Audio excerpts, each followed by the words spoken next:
Hello. Neil here. This week's short story for stressed grown-ups takes us back to the sea. I realise as I write these stories to share with you that it's a constant source of inspiration. Whether, like me, you take every opportunity to be immersed in it, or you're overwhelmed by the sheer expanse of it, it's impossible to not feel something when faced with the big blue. If you get a minute, I'd love to know your thoughts. Maybe leave a message in the comments section. And, if you haven't already, remember to subscribe to get a brand new story written just for you, read to you every week. Whether you listen to help you relax after a hard day or to help you drift off to sleep. Okay, just before we start, take a moment to get yourself comfortable.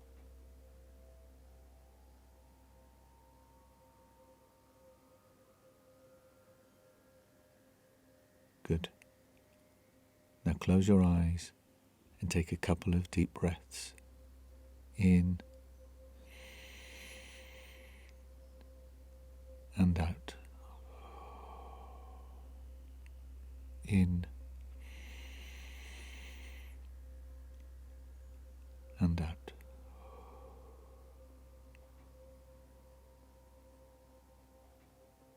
Now, let's begin. Today's story is called Mermaid. James had been back every week for the last month because, in spite of what everyone told him, he knew they were real. He remembered his first time sitting alone in the dark one afternoon during the school holidays while everyone else was running around in the sun, riding bikes, building dens, eating ice cream. The once soft, velvety surface of his cinema seat had been worn to a shine. His smooth elbows pressed into sticky armrests. The base of his skull felt the hard wooden frame as he tilted his head back to gaze up at the giant screen from his perfect vantage point, front and center. She had been beautiful.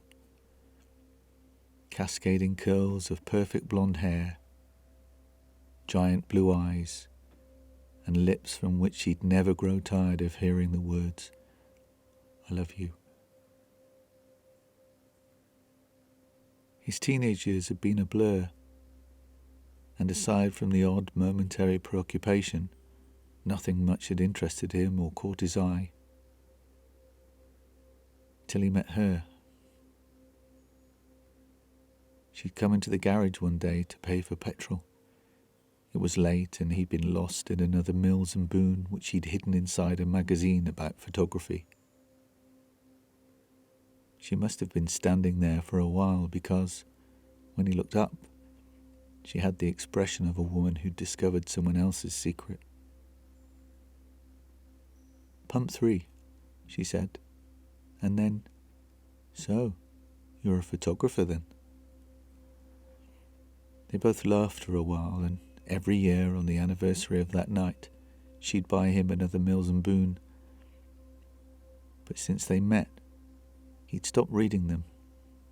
He'd already been the cheesy hero of his own story. And, at the time, he'd been pretty sure of a happy ever after. But people change. He'd come to realize that the times they had together, when they were evolving in parallel, were the best days of his life. So far, because he had more days to come, and for now, he was evolving alone. She'd actually bought him the wetsuit he was wearing tonight. Gave it to him on his birthday, as he built the traditional fire on the beach. "Obviously they're not real," she said.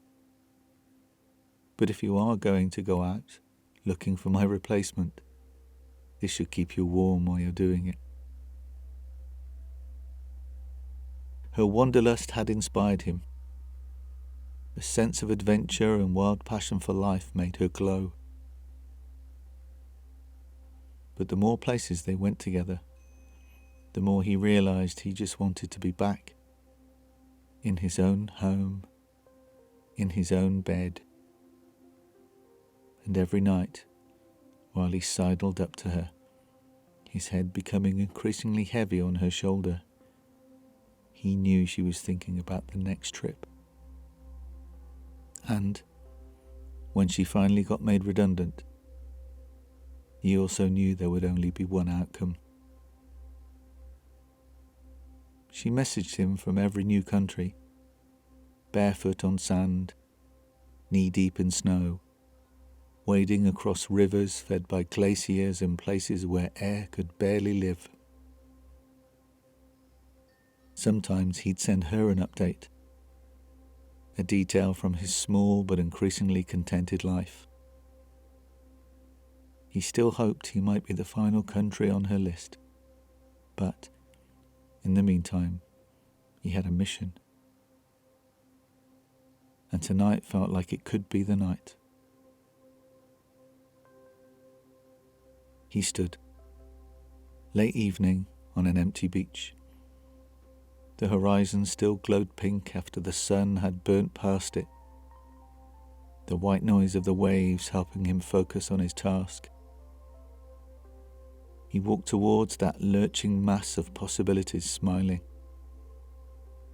Felt the prickle of the water on his feet, then dived under an approaching swell. The chill thrilled his senses, and when his face emerged, the moon had already taken its place amongst the slowly emerging stars. He looked back at the lights on the shore, then lay on his back, cupped in his salty cradle, wondering for a moment if she might be looking up at the same stars. His body gently bobbed, the second skin of his suit warming him to the point he could no longer feel where he ended and the sea began. A splash distracted him and he looked towards the horizon. In the distance, something leapt and fell, silhouetted by the now giant moon. He blinked. Once, twice, 3 times, the salt stain blurring his vision, then peered out intently. He'd almost given up, put it down to a trick of the light when whatever it was appeared again. In fact, it was a tail, too small to be something owned by a whale, too wide to be something waved by a dolphin. It could only possibly be one thing. Moments later, and he'd never tell anyone because he'd always known that nobody would believe him anyway, he saw a face partly obscured by perfect cascading curls, and an arm raised out of the water. On the end of that pale, translucent arm, a hand waved. And before he had time to lift his own hand in response, she was gone. That night, after he'd hosed the sand and sea off his wetsuit, he lay under the covers, comforted by the realization that he was ready to move on. And, without a care in the world, he closed his smiling eyes.